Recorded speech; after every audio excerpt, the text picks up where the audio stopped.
मेरा नाम अफशा है। मेरी शादी को 20 बरस गुजर चुके हैं, मगर शादी की पहली रात से लेकर आज तक मैं सुकून से नहीं सोई। शादी के बाद मेरे शौहर नबील को हमेशा मुझसे यही शिकायत रही कि मैं उनकी मोहब्बत का जवाब मोहब्बत से नहीं देती। मेरा सर्द रवैया कभी कभी उनके गुस्से का बायस भी बन जाता है, मगर वो फिर खुद पर काबू पा लेते हैं और कहते हैं, माफ कर दो ना अफशा जान, कितनी बार कहूं कि मुझे हीरों और पत्थरों की पहचान नहीं थी। उस वक्त मैं अंधा हो गया था। मैं सीधा सादा इंसान कैसे किसी के अंदर का हाल जान सकता था। समरीन बज़ाहिर तो ऐसी नहीं थी ना, तुम जानती हो। बस इसलिए वो खजिल होकर मुझसे माफी मांगते हैं, अपनी मोहब्बत का यकीन दिलाते हैं।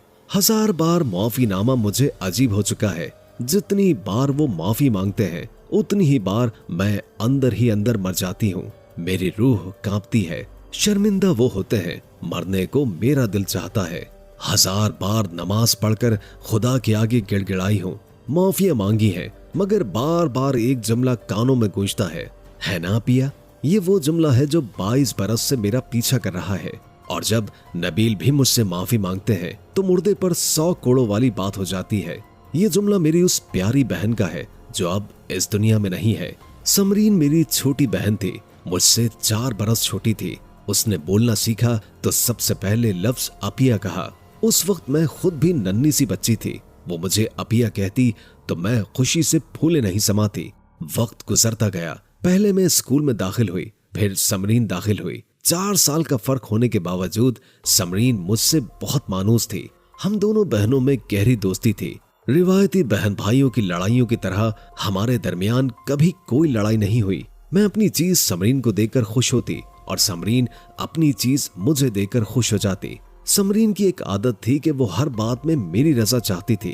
वो कहती, है ना पिया। उसकी ये है ना पिया इतनी मशहूर हुई कि समरीन कोई भी बात कर रही होती उसे सब छेड़ते। अफशा से तो पूछ लो, है ना पिया। समरीन झेप जाती, लेकिन बचपन की ये आदत बड़े होकर भी इसी तरह कायम रही। अब उसकी आदत में शिद्दत नहीं थी, मगर जहां कहीं वो अपने आप को किसी बात पर दिफाई महसूस करती, फौरन कह देती, है ना पिया, और मैं बड़े जोर से उसकी तायद करती। मेरे बारे में भी ये मशहूर था कि अगर समरीन कत्ल भी कराए और खुद को बेगुनाह साबित करने के लिए अफशा से तायद करवाए तो अफशा भी समरीन की पूरी जोर से तायद करेगी। स्कूल से निकलकर कॉलेज और फिर कॉलेज से यूनिवर्सिटी की सतह तक पहुंचकर भी हमारी दोस्ती में कोई फर्क नहीं आया। मैं उससे सीनियर थी, मगर हम दोनों की अपनी अपनी क्लास की किसी भी लड़की से दुआ सलाम से ज्यादा दोस्ती नहीं थी। हम दोनों साथ साथ रहते थे। घरेलू कामकाज, सिलाई कढ़ाई, शॉपिंग सब हम साथ साथ करते थे। इत्तेफाक से हमारा कोई और बहन भाई भी नहीं था, इसलिए भी हम एक दूसरे से ज्यादा करीब थे। ये उन दिनों की बात है जब समरीन इंग्लिश लिटरेचर में एमए कर रही थी और मैं इंग्लिश के बाद उर्दू लिटरेचर का फाइनल देकर घर बैठ गई थी। समरीन यूनिवर्सिटी में होती और मैं अकेली घर पर बोर होती थी। उन्हीं दिनों मैंने महसूस किया कि अम्मी और अब्बा परेशान रहते हैं। जल्द ही पता चल गया कि ये रिवायती परेशानी है।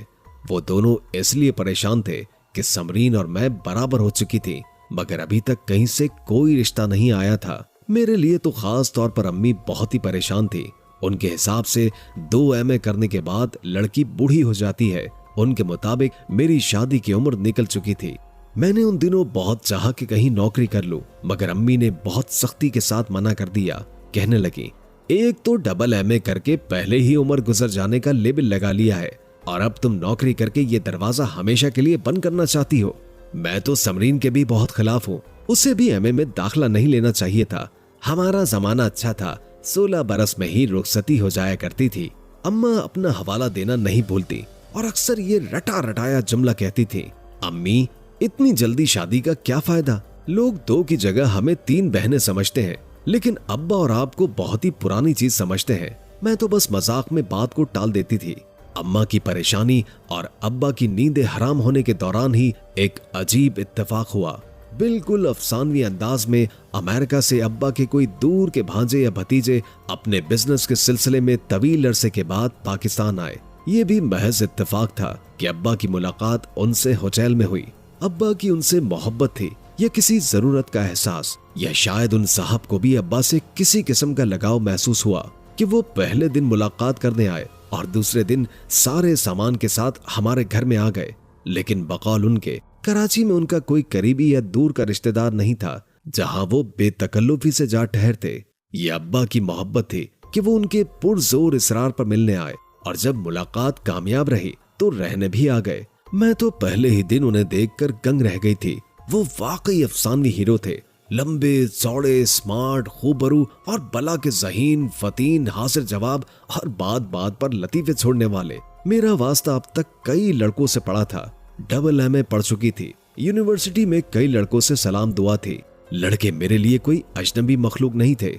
मैं उनसे बात करते हुए न कभी घबराई न शर्माई और न ही किसी को देखकर मेरा दिल धड़का, मगर उन साहब को जिनका नाम नबील था और जो अब मेरे शौहर हैं, देखकर दिल बेइख्तियार धड़क उठा था। जब उन्होंने बात की तो मेरा चेहरा गुलाबी हो गया, बल्कि पेशानी पर नमी सी भी आ गई। बस यूं समझ लीजिए कि मैं नबील के आगे दिल हार गई थी। खुद नबील की निगाहों ने भी मस्बत जवाब दिया। ये अजीब इत्तेफाक था कि समरीन उन दिनों यूनिवर्सिटी की तरफ से अपनी क्लास फेलोज के साथ मरी गई हुई थी, वरना ऐन मुमकिन था कि आज ये कहानी इस तरह न होती जिस तरह मैं आपको सुनाने जा रही हूँ। समरीन के बारे में आपको ये बताती चलूं कि बावजूद इसके कि हम दोनों एक दूसरे की करीबी दोस्त थी, हम एक दूसरे की बात से बासानी आगाह हो जाया करती थी, मगर मिजाज में थोड़ा सा तजाद था। समरीन हंसमुख और हासिल जवाब थी, जबकि मैं जरा सी संजीदा तबीयत की हामिल थी। ये नहीं कि मैं चिड़चिड़ी या बददिमाग थी, मगर बहरहाल समरीन के मुकाबले में ज्यादा चुलबुली नहीं थी। वो मरी में पूरे 10 दिन रही और इन 10 दिनों में मैं ख्यालात में खुद को नबील के लिए वक्फ कर चुकी थी। मगर मरहला ये दरपेश था कि तमाम तर मेहरबानियों के बावजूद नबील ने खुद से कुछ भी नहीं कहा था। फिर भी मुझे यकीन था कि वो मुझे पसंद करने लगे हैं। उन्होंने समरीन की तस्वीर देख ली थी, मगर बड़े ही नॉर्मल तरीके से इजहार तारीफ किया था। उनकी निगाहों में ना तो कोई चमक उभरी थी और न ही उन्होंने बेताबी से कहा था कि समरीन कब घर आएगी। दरअसल मुझे लाशऊरी तौर पर एक अनजान सा खौफ था कि नबील की जिस तरह की तबीयत है, समरीन उसका जवाब है। फिर यह भी कि वो मुझसे 4 साल छोटी है, अभी तालिबा है, यानी उसके चांसेस मुझसे ज्यादा थे। और ये नहीं हो सकता था कि अगर नबील को समरीन पसंद आ जाए तो मैं उसकी राह में रुकावट बन जाऊं। ये सारी बातें अभी मेरे दिल में ही थी कि समरीन आ गई। घर में एक नए मेहमान को देखकर उसने हैरानी से सबको देखा, मगर नबील का अंदाज बहुत ही बेतकल्लुफाना किस्म का था। हमारे माँ बाप नबील की खातिर में बहुत ज्यादा ही लगे हुए थे, क्योंकि उन्हें भी पता चल चुका था कि वो गैर शादीशुदा है। मेरे ख्याल के ऐन मुताबिक नबील और समरीन की बहुत जल्दी दोस्ती हो गई और ना मालूम कब और किस वक्त दोनों एक दूसरे से वादा कर बैठे। मुझे तो इस बात का बहुत बाद में इल्म हुआ जब अम्मा ने एक दिन मुस्कुराते हुए बताया कि नबील शादी करना चाहता है। अम्मा की बात सुनकर मैं चौंक गई, मगर नजरें झुकाए रखी कि कहीं अम्मा को पता न चल जाए कि मैं नबील से मोहब्बत करने लगी हूँ। हाँ, शादी की बात सुनकर दिल धड़कने लगा था। अम्मा का मुझसे बराह रास्त बात करने का मतलब यही था कि वो मुझसे शादी करना चाहते होंगे। उसूल भी यही है कि मैं बड़ी हूँ, पहले मेरा रिश्ता होगा। नबील की बोलती निगाहों ने वो सब कुछ समझा दिया था जो उन्होंने मुंह से कभी नहीं कहा था। मैं मुतमईन थी और कान अम्मा की तरफ लगाए हुए थी कि आगे वो क्या कहने वाली है।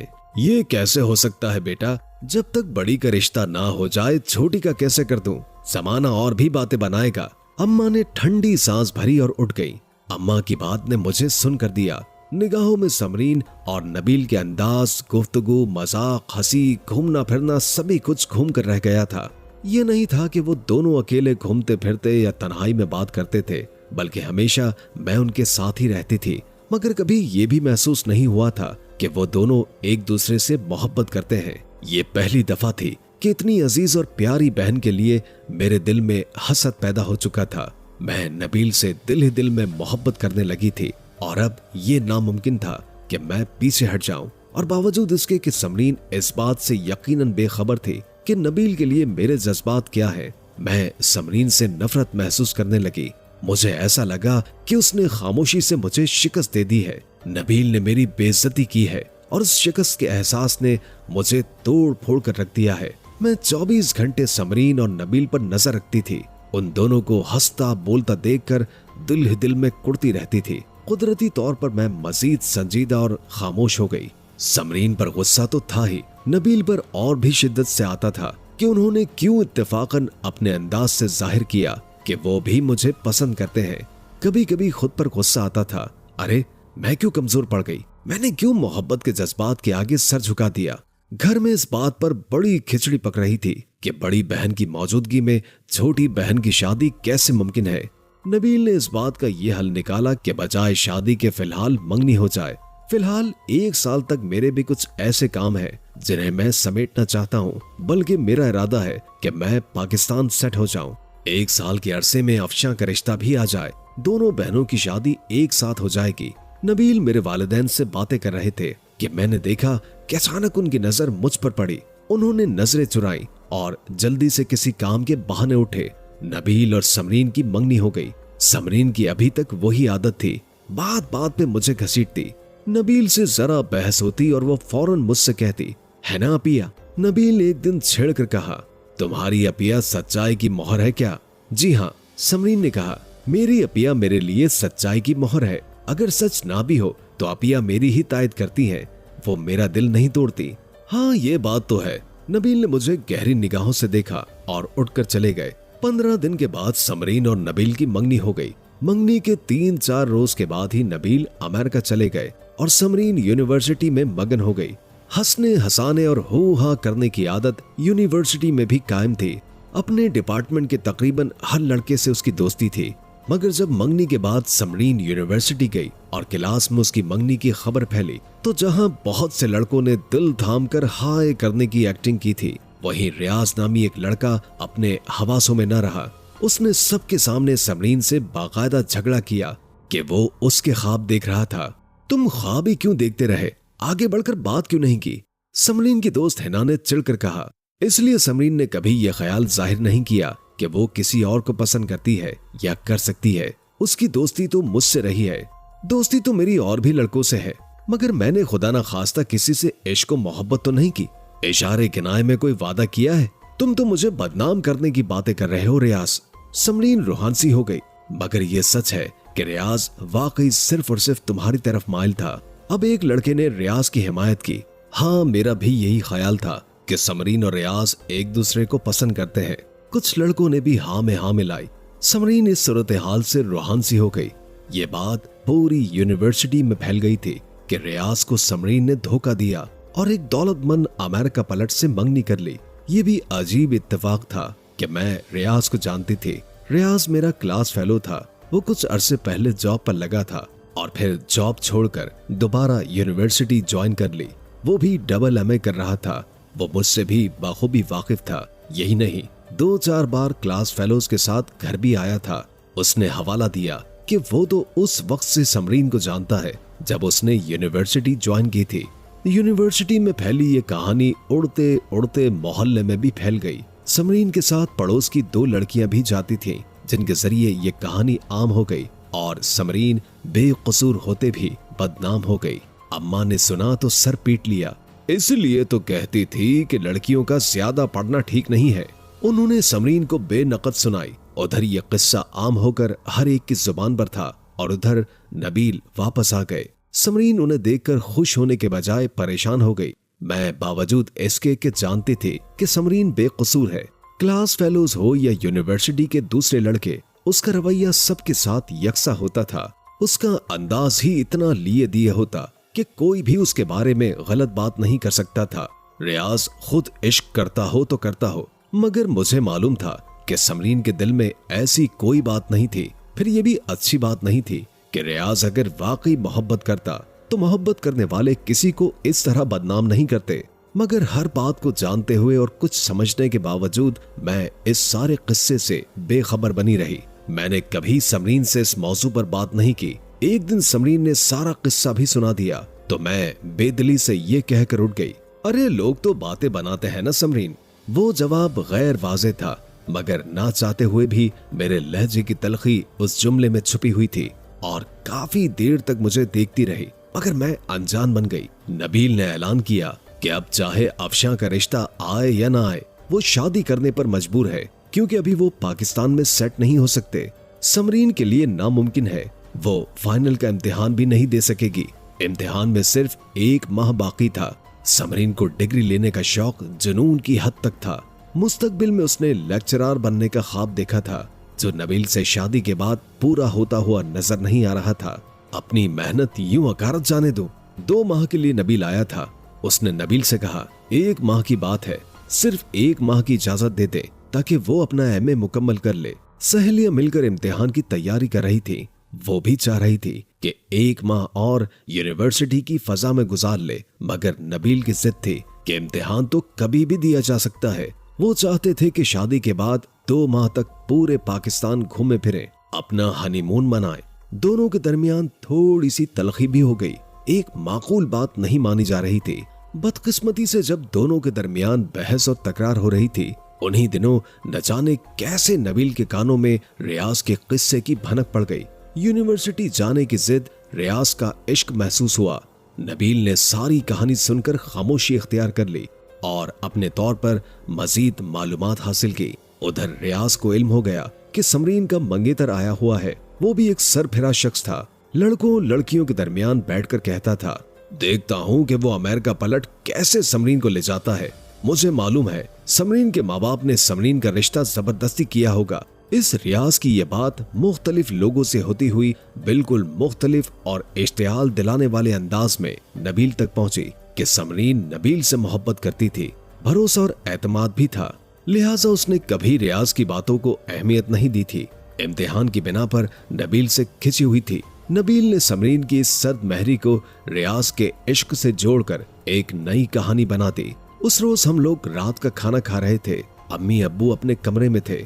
मैं उठकर कमरे में जाना चाह रही थी कि अचानक नबील ने कहा, अफशा प्लीज रुको, मुझे तुमसे कुछ बात करनी है। गुस्सा था मगर उस वक्त उनके चेहरे पर कर्ब था और शर्मसारी भी, जैसे वो चेहरे की जबान से कहना चाहते हो कि वो शर्मिंदा है। तुम रियाज को जानती हो? उसने एकदम कहा। समरीन रिसाले की वर्क गर्दानी करते करते सीधी होकर बैठ गई। गौर से नबील को तकने लगी। क्या वो कभी यहाँ आया है? हाँ, कई बार। क्या वो समरीन को भी जानता है? उसी के साथ इंग्लिश लिटरेचर में एमए कर रही है। समरीन गुस्से में बिफर कर बोली। नबील के लहजे में तंज था। खास आदमी तो नहीं, मगर अंदाज आपका खास है। मुझे ऐसे अंदाज पसंद नहीं है। अपिया से ज्यादा मैं तसल्ली बख्श जवाब दूंगी आपको। मगर मसला यह है कि जवाब तो तुम दे सकती हो, मगर ये जवाब तुम्हारे लिए तसल्ली बख्श हो सकता है, मेरे लिए नहीं। कोई ऐसा शख्स दे सकता है जो सच बोलता हो, और ये बात मैं जान गया हूँ कि सच क्या है और झूठ क्या। मैं झूठ के फरेब में आ गया हूँ। शायद इसलिए मुझे ये सजा मिली है कि मैं पहले से झूठ सच को नहीं जान सका।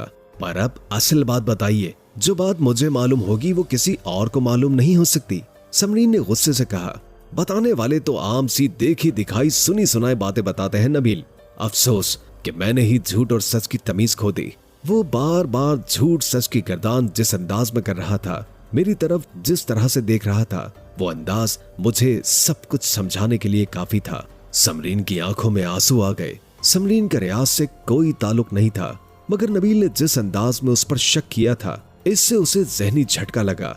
ठीक है, मैं झूठ बोलूं या सच, मगर आपके पास भी क्या सबूत है नबील कि आपने जो कुछ सुना है वो सच है? मैं किसी ऐसी शख्सियत से गवाही लूंगा जो मेरा ख्याल है कि इस सच के सिवा कुछ नहीं कहेगी, और मेरा ख्याल है कि इस सच्चाई से तुम भी मुनहरिफ नहीं हो सकती। मैं तुम्हारी अपिया से गवाही लूंगा। अपिया पर तो तुम्हें यकीन है। बकौल तुम्हारे बचपन से आज तक उन्होंने हमेशा तुम्हारी तायद की है, चाहे बात गलत हो या फिर सही। हाँ, अपिया से भी यहाँ से पूछ लेना, बेशक पूछ ले। अपिया को खबर है कि सिवाय आपके मैंने आज तक कभी किसी को इस अंदाज से नहीं देखा कि मुझ पर इल्जाम तराशी करे। मैं ऐसी लड़की नहीं हूं नबील। वो दुख से बोली। उसकी आंखों से आंसू रवा थे। नबील पर ना उसके आंसू असरअंदाज हो रहे थे, ना उसकी बातें। वो मुसलसल गुस्से में थी, और मैं जिंदगी भर के फैसले के लिए एक फैसला कर लेने के ख्याल में मुनहमिक थी। मैं सोच रही थी कि ये कमजोर लम्हा दोबारा नहीं आएगा। मुझे नबील फिर कभी ऐसी नजरों से नहीं देखेंगे जिनमें मुझे खोने का एहसास शामिल हो। समरीन उनके दिल में उतर चुकी थी, और अब तो दिल से उतरने के फैसले पर मेरी गवाही की मोहर लगना बाकी थी। और बस यही वो कमजोर लम्हा था जब मेरा ज़मीर सो गया। या शायद मोहब्बत का जज्बा जब किसी के लिए बेदार हो जाए तो खून के रिश्ते भी हसद और रकाबत की नजर हो जाया करते हैं। मैं बारहा आधी रात को उठ बैठी थी। नबील के चल जाने के एहसास से आंसुओं के समंदर में डूबी हुई थी और हमेशा नबील से ज्यादा समरीन को मुजरिम गर्दाना था। उसके हरदम हंसने हंसाने और दूसरों से बेतकल्लुफ हो जाने की आदत ने ही नबील को मुझसे छीन लिया था और यही वो आदत थी कि रियाज भी गलतफहमी का शिकार हो गया। आप पूछे अपिया से, पूछे ना। वो आंसुओं से तर चेहरा लिए नबील से मुखातिब हुई, फिर मेरी तरफ देखकर बोली, बताइए ना अपिया, मेरा रियाज से क्या ताल्लुक है? मैंने तो उसे कभी लिफ्ट भी नहीं करवाई है ना अपिया? उसने हस्बे आदत उम्मीद भरी निगाहों से मुझे देखा, मगर उसे खबर नहीं थी कि उसकी अपिया खुद गरज मोहब्बत का शिकार हो चुकी है। वो उसे अपना रकीब तस्वुर कर रही है। उसकी आंखों से शनासाई और दिल से बहन की मोहब्बत के जज्बात खत्म हो चुके हैं। मैंने मुंह से कुछ भी न कहा। मेरी आंखें और खामोश लब नबील को सब कुछ समझा गए। वो सच्ची लड़की है, झूठ बोलना और निभाना सिर्फ तुम्हें आता है। नबील तलखी से बोले। समरीन ने पता नहीं नबील की बात गौर से सुनी या नहीं, मगर मुझे उसने जिन नजरों से देखा, वो नजरें, वो एतबार टूटने का कर्ब और दुख जो उसके चेहरे पर छाया हुआ था, वो हैरत, ताजुब और बेयकीनी में आज तक भूल नहीं पाई। मुझे याद है उसने कहा था, अगर अपिया मेरे हक में भी बोली होती तब भी मैं आपको रद्द कर देती। सारी उम्र शादी नहीं करती, मगर आपसे दोबारा नाता नहीं जोड़ती। और अपिया, कुछ रिश्ते ऐसे मजबूत होते हैं कि चाहे एतमाद उठ भी जाए, यकीन खत्म भी हो जाए, मगर रिश्ते अपनी जगह कायम रहते हैं। बस इन रिश्तों की अजियत महसूस न करने का एक ही तरीका है। मैंने घबरा कर देखा, नबील जा चुके थे। उन्होंने समरीन के आखिरी जुमले सुने थे या नहीं, मगर मेरा दिल अंदर ही अंदर बैठ रहा था। ज़मीर मलामत कर रहा था। समरीन ने अपना कमरा बंद कर लिया था और फिर सुबह बेहद भयानक थी। समरीन ने वो रिश्ता तोड़ने का तरीका इख्तियार कर लिया था। उसने जहरीली दवा पी ली थी और तमाम रात तड़पते बिलखते काटी थी, मगर बाहर नहीं आई थी। उसे नबील की बेएतबारी से ज्यादा मेरी बददियानती खली थी। वो बिल्कुल टूट फूट गई थी और उसे अंदाजा हो चुका था कि दरहकीकत मैं भी नबील को ही पसंद करती हूँ।